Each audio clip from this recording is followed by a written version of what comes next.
बातमी आहे माढा लोकसभा मतदारसंघातून। माढा लोकसभेच्या जागेवरून भाजपच्या वरिष्ठ नेत्यांमध्येच मतभेद असल्याचं दिसतंय।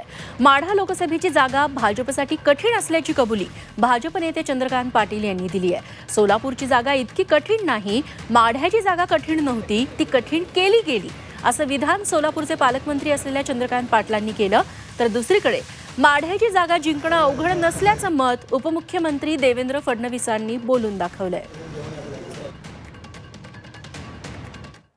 निवडणूक सोलापूरची इतकी कठीण नाहीये, माढ्याची थोडीशी कठीण नव्हती, ती कठीण केली गेलेली आहे। कामगिरीशिवाय होणार नाही असेल माझा हरित देईल खाटल्यावर असं नाही म्हणत। त्यामुळे रामनवमीच्या शुभेच्छा देत असताना आपण सगळेजण उत्तम काम करूया।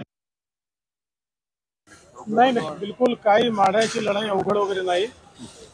माढ्याची लढाई ही भारतीय जनता पार्टी निश्चितपणे जिंकेल, निश्चितपणे।